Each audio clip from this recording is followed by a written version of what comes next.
Hello, मैं विनय कुमार गुप्ता। आप सभी का स्वागत है हमारे YouTube channel point to be noted में। अगर वीडियो आपको अच्छी लगे तो लाइक करिए, शेयर करिए। अगर आप चैनल पर नए हैं तो चैनल को सब्सक्राइब करें। वीडियो को अगला नोटिफिकेशन प्राप्त करने के लिए बेल आइकन को ज़रूर दबाएं। वीडियो को पूरा एंड तक देखें। आज का टॉपिक है हमारा व्यक्तित्व मापन या परीक्षण की विधियाँ। तो चलिए शुरू करते हैं। पहला है हमारा आत्मनिष्ठ विधियाँ। तो व्यक्तित्व मापन की विधियों में पहला आता है आत्मनिष्ठ विधियाँ, और आत्मनिष्ठ विधियों के अंतर्गत जो है आता है अवलोकन विधि, साक्षात्कार विधि और जीवन इतिहास विधि। तो इन विधियों के बारे में जो है चर्चा हम जो है जब हम विधियों के बारे में, शिक्षण विधियों के बारे में पढ़ाए थे तो वहाँ पर चर्चा हम कर चुके हैं। क्योंकि अवलोकन विधि अगर जानना है तो अवलोकन विधि क्या होता है?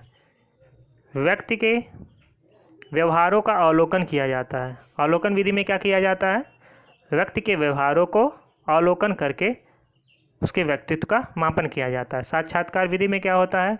इसमें दो पक्ष होते हैं। एक पक्ष द्वारा प्रश्न पूछा जाता है, दूसरे पक्ष से व्यक्तित्व से संबंधित प्रश्नों को पूछा जाता है।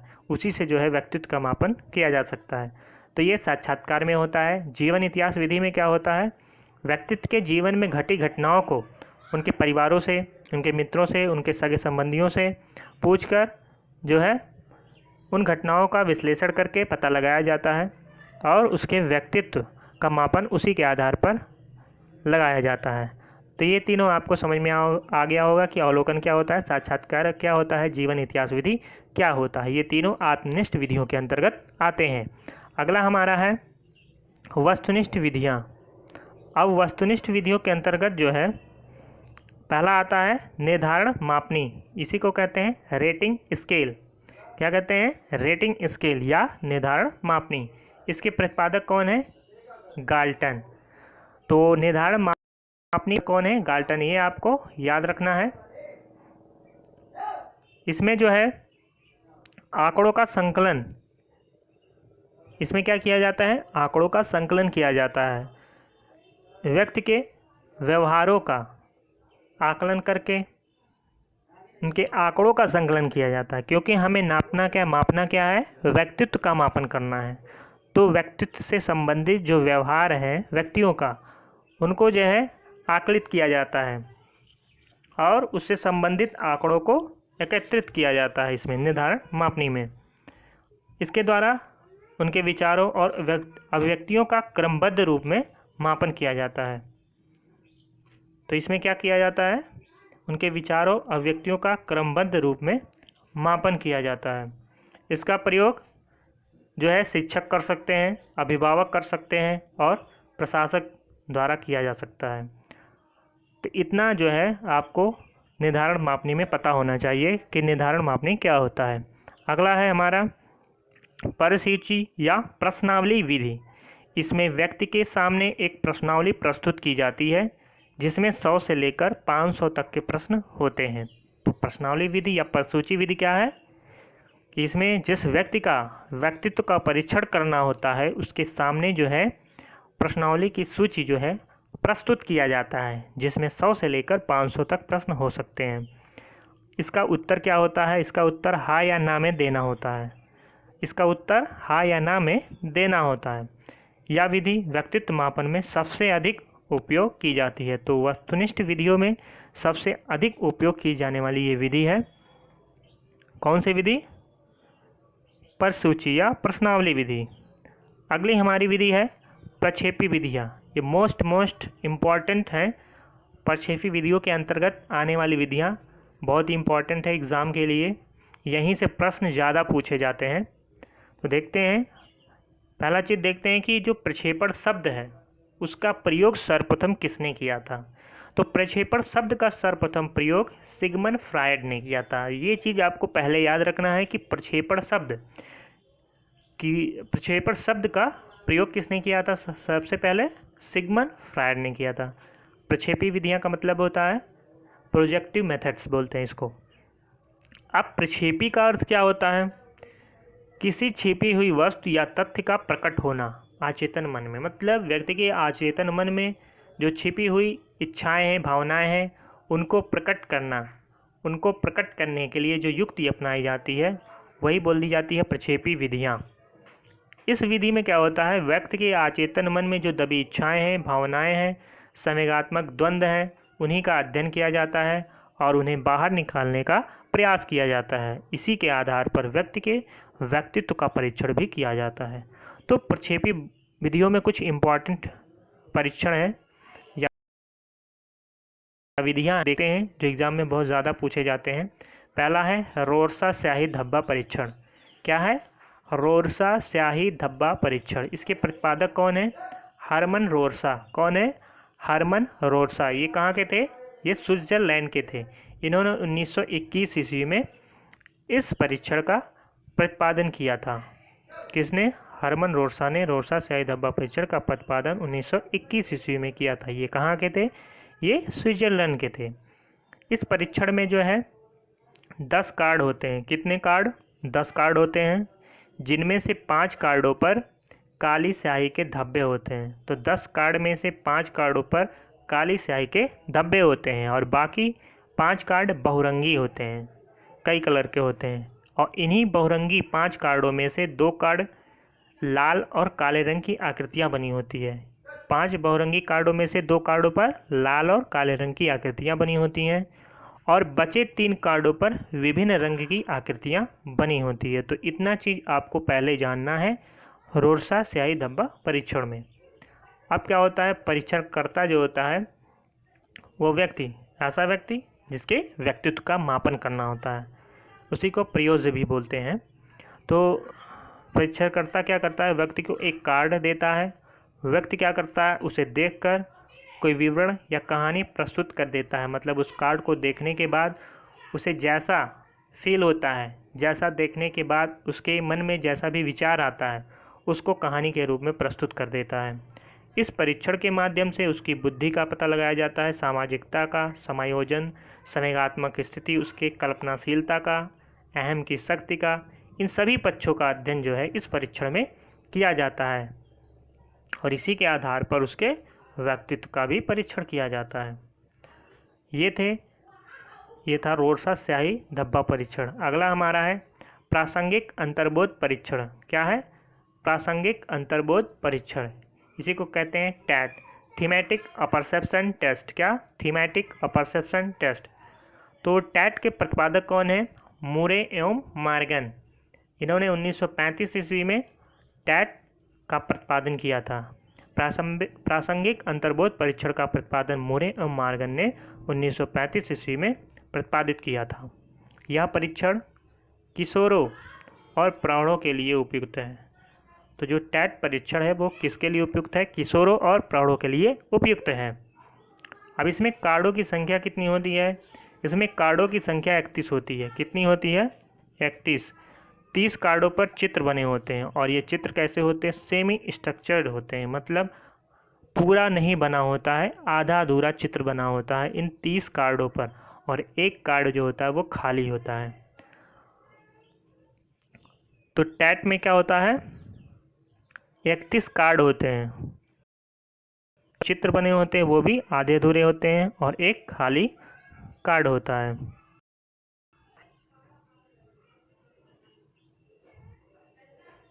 तो इतना आपको याद रखना है। परीक्षण समय क्या होता है, पर प्रायः 20 कार्डों का प्रयोग किया जाता है। एक प्रयोज्य का मतलब एक व्यक्ति जिसका व्यक्तित्व का मापन करना होता है, तो उस व्यक्ति पर प्रायः 20 कार्डों का प्रयोग किया जाता है और इन्हें 2 सत्रों में प्रकाशित किया जाता है। प्रत्येक सत्र में 10 कार्डों का प्रयोग किया जाता है। प्रत्येक कार्ड को दिखाकर अलग अलग कहानी लिखवाई जाती है। तो व्यक्ति को अलग अलग कहानी लिखाई जाती है प्रत्येक कार्ड को दिखाकर, और प्रत्येक कहानी के लिए 5-5 मिनट का समय दिया जाता है इसमें। उसके बाद अंतिम कार्ड, जो खाली कार्ड होता है, मतलब 31वां कार्ड जो है, उस पर अलग से प्रयोज्य से, मतलब व्यक्ति से कहानी लिखवाई जाती है, मतलब एक अलग विषय से। जो इसके पहले कार्ड उन्होंने दिया था कहानी लिखने के लिए, जिसके लिए उन्होंने 5-5 मिनट का समय दिया था, तो उसके बाद ये अलग से जो खाली कार्ड है उस पर अलग से कहानी लिखवाई जाती है और इसके बाद क्या किया जाता है, उसका विश्लेषण किया जाता है और इसी के आधार पर उसके विचारों को, उसके क्षमताओं को, उसके कल्पनाशीलता की क्षमता को प्रदर्शित किया जाता है। तो इस प्रकार जो है निर्मित कहानी की व्याख्या से व्यक्ति के अंतर्द्वंद, संवेगात्मक स्थिति, आवश्यकताओं, असामान्य व्यवहार और समस्याओं आदि का पता लगाया जाता है और इसी के आधार पर व्यक्तित्व का भी पता चल जाता है। तो ये थे टैट परीक्षण जो काफ़ी इम्पोर्टेंट है एग्ज़ाम के लिए। अब आते हैं तीसरे परीक्षण पर, व्यक्तित्व परीक्षण पर, बालकों का अंतर्बोध परीक्षण। इसी को कैट या चिल्ड्रन अपरसेप्शन टेस्ट भी बोला जाता है। क्या बोला जाता है? चिल्ड्रन अपरसेप्शन टेस्ट, कैट, बालकों का अंतर्बोध परीक्षण। अब इसके प्रतिपादक कौन थे? डॉक्टर लियोपोल्ड बेलाक या बैलक, कहीं पर बेलाक लिखा रहता है, कहीं पर बैलक भी लिखा रहता है, तो दोनों आपको याद रखना है, कन्फ्यूज़न नहीं होना है। तो कैट परीक्षण के प्रतिपादक कौन है? डॉक्टर लियोपोल्ड बेलाक या बैलक। इन्होंने 1948 ईस्वी में प्रतिपादित किया था कैट परीक्षण को। तो ये सभी आपको याद रखना है, एग्ज़ाम में पूछे जाते हैं। तो यहाँ पर कैट जो है, कैट में सी से क्या होता है? चिल्ड्रन, ए से अपरसेप्शन, टी से टेस्ट होता है। तो यहाँ पर जाहिर सी बात है ये परीक्षण बालकों के लिए ही होगा। तो ये परीक्षण बालकों के लिए उपयुक्त होता है। कितने से कितने वर्ष? 3 से 10 वर्ष या 11 वर्ष। कहीं पर 3 से 10 वर्ष लिखा रहता है और कहीं पे 3 से 11 वर्ष। तो दोनों आप मान सकते हैं, कन्फ्यूजन मत होइएगा। 3 से 10 या 11 वर्ष तक के बालकों के लिए ये परीक्षण उपयुक्त होता है, कैट परीक्षण। अब इसमें कुल कार्डों की संख्या कितनी होती है? कुल 10 कार्ड होते हैं और इन कार्डों पर किसका चित्र होता है? जानवरों का चित्र अंकित होता है इन कार्डों पर। इन 10 कार्डों पर जानवरों का चित्र अंकित होता है। इन चित्र के माध्यम से बालकों के परिवार संबंधी, सफाई संबंधी, प्रशिक्षण आदि के अनेक समस्याओं व आदतों की जानकारी होती है। उनके बुद्धि का स्तर, चिंतन की विशेषताएं, मानसिक द्वंद्व, सामाजिक संबंध, अहम की शक्ति आदि विशेषताओं का पता इस परीक्षण में लगाया जाता है और इसी के आधार पर उनके व्यक्तित्व का भी पता लगाया जाता है। ये भी एग्ज़ाम के दृष्टि से काफ़ी महत्वपूर्ण है। अगला परीक्षण है हमारा वाक्य पूर्ति परीक्षण। इसी को बोलते हैं सेंटेंस कंप्लीशन टेस्ट। क्या बोलते हैं? सेंटेंस कंप्लीशन टेस्ट, वाक्य पूर्ति परीक्षण। अब इसके प्रतिपादक कौन थे? पाइन युवा टेंडलर थे। इन्होंने 1910 ईस्वी में इस परीक्षण का प्रतिपादन किया था। वाक्य पूर्ति परीक्षण पाइन व टेंडलर ने 1910 ईस्वी में इस परीक्षण का प्रतिपादन किया था। इसमें क्या होता है? वाक्य पूर्ति परीक्षण में इसमें कुछ अधूरे वाक्यों को शीघ्र पूरा करने के लिए व्यक्ति को दिया जाता है और वाक्य व्यक्ति के व्यक्तित्व के शील गुणों को अभिव्यक्त करने वाले होते हैं। तो जो वाक्य प्रस्तुत किया जाता है व्यक्ति के सामने, जिसका व्यक्तित्व का परीक्षण किया जाता है, तो वो ऐसे वाक्य होते हैं जो उनके व्यक्तित्व से संबंधित होते हैं। तभी तो हम उनके व्यक्तित्व का पता लगा पाएंगे जब हम व्यक्तित्व से संबंधित वाक्य को प्रस्तुत करेंगे उनके सामने। ये लिखित रूप में होते हैं। ये कैसे होते हैं? ये लिखित रूप में होते हैं, इसलिए शिक्षित व्यक्तियों पर ही इसका प्रयोग किया जा सकता है। क्योंकि ये लिखित रूप में होता है परीक्षण, तो इसका परीक्षण केवल शिक्षित व्यक्तियों पर ही किया जा सकता है। इन वाक्यों में व्यक्ति की इच्छा और भय आदि से संबंधित वाक्य होते हैं। तो इन वाक्यों में क्या होता है? व्यक्ति की इच्छा और भय से संबंधित वाक्य होते हैं। तभी इनके संयोगों को प्रदर्शित किया जा सकता है जब ऐसे वाक्य इनके सामने प्रस्तुत किए जाएंगे। इस तरह व्यक्तित्व के गुणों का बोध इस विधि से होता है और इसी के आधार पर व्यक्तित्व का पता भी चल जाता है। अब आते हैं हम, अगला परीक्षण है शब्द साहचर्य परीक्षण। क्या है? शब्द साहचर्य परीक्षण, वर्ड एसोसिएशन टेस्ट। क्या बोलते हैं इसको? Word association test. तो शब्द साहचर्य परीक्षण के प्रतिपादक कौन है? गाल्टन। कौन है? गाल्टन। इन्होंने 1879 ईस्वी में प्रतिपादित किया था शब्द साहचर्य परीक्षण को। तो ये दो चीज़ आपको याद रखना है कि शब्द साहचर्य परीक्षण के प्रतिपादक कौन थे? गाल्टन। कब किए थे इन्होंने? 1879 ईस्वी में, 1879। इन्होंने इस परीक्षण में 75 शब्दों की एक सूची बनाई थी। इस परीक्षण में देखा कि सहचर्य शब्दों के स्मरण से, तो सहचर्य शब्दों के स्मरण से कुछ मानसिक चित्रों, प्रतिभाएं मस्तिष्क में अंकित हो जाती हैं। तो इन्होंने क्या देखा था, जिन्होंने 75 शब्दों की एक सूची बनाई थी, उसके आधार पर उन्होंने क्या देखा था कि सहचर्य शब्दों के स्मरण से कुछ जो है मानसिक चित्र और प्रतिभाएं उनके मस्तिष्क में जो है अंकित हो जा रही हैं। इसके बाद जो युंग ने क्या किया, 1910 ईस्वी में संवेगात्मक मनोग्रंथियों का पता लगाने के लिए शब्द साहचर्य विधि को पूर्ण विकसित किया था। ये चीज़ आपको याद रखना है कि शब्द साहचर्य जो विधि थी उसको पूर्ण विकसित में करने में किसका योगदान है, तो उनका योगदान कौन से मनोवैज्ञानिक हैं, युंग। तो युंग ने 1910 ईस्वी में शब्द साहचर्य विधि को पूर्ण विकसित किया। तो ये भी इम्पॉर्टेंट है, इसको याद रखिए। इस विधि में व्यक्ति के सम्मुख एक उत्तेजक शब्द प्रस्तुत किया जाता है तथा उस शब्द को सुनते ही व्यक्ति को उस शब्द के प्रति मन में आने वाले प्रथम विचार को व्यक्त करने को कहा जाता है। मतलब कि इस विधि में क्या होता है, व्यक्ति के सामने एक ऐसा शब्द रखा जाता है, उत्तेजना से संबंधित शब्द रखा जाता है, और उस शब्द को सुनते ही व्यक्ति क्या करता है, उस शब्द के प्रति उसके मन में जो पहला विचार आता है, प्रथम विचार जो आता है, उसको जो है लिखने को कहा जाता है या व्यक्त करने को कहा जाता है। तो इससे क्या पता चलता है कि वो उस शब्द के बारे में क्या विचार करता है, क्या कल्पना करता है। तो उससे भी उसके व्यक्तित्व के कुछ भागों को तो पता लगाया ही जा सकता है। तो ऐसे एक एक कर अगर शब्दों को उसके सामने प्रस्तुत करेंगे तो उसके व्यक्तित्व का पता धीरे धीरे लग सकता है।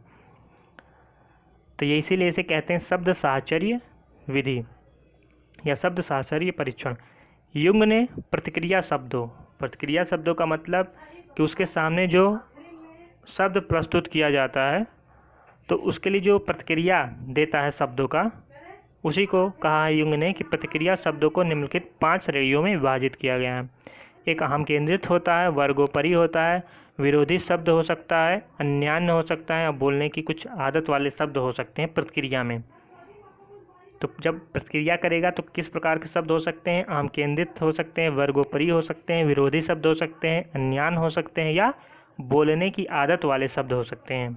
इसके आधार पर व्यक्ति के व्यक्तित्व की विशेषताओं का पता लगाया जाता है। तो इतने हमारी विधियां जो थे मोस्ट इम्पॉर्टेंट विधियां थी, जिसको आप हर हालत में उसको आपको याद रखना है। उसका आप नोट्स बना लीजिए या पढ़ाते समय आप उसका स्क्रीनशॉट ले सकते हैं अगर आप लिखना नहीं चाहते हैं। कुछ और विधियां हैं जो प्रक्षेपी विधियों के अंतर्गत आता है।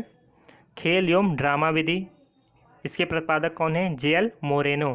कौन है, जे.एल. मोरेनो। तो ये भी आपको याद रखना है कि खेल ड्रामा विधि के प्रतिपादक कौन है, जे.एल. मोरेनो। दूसरा है अभिव्यक्ति तकनीकी, ड्रा-ए-मैन, मोज़ैक, रचना तकनीकी, मापनी या संचयी अभिलेख। ये सभी विधियां जो हैं प्रक्षेपी विधियों के अंतर्गत आते हैं। तो नाम आपको याद रखना है, ये सभी किसके अंतर्गत आते हैं, प्रक्षेपी विधियों के अंतर्गत आते हैं। तो इतने हमारे थे व्यक्तित्व मापन में। व्यक्तित्व मापन का पोर्शन यहीं पर ख़त्म होता है। तो वीडियो आपको कैसे लगी, अगर वीडियो आपको अच्छी लगी तो लाइक करिए, शेयर करिए। अगर आप चैनल पर नए हैं तो चैनल को सब्सक्राइब करें। तब तक के लिए धन्यवाद।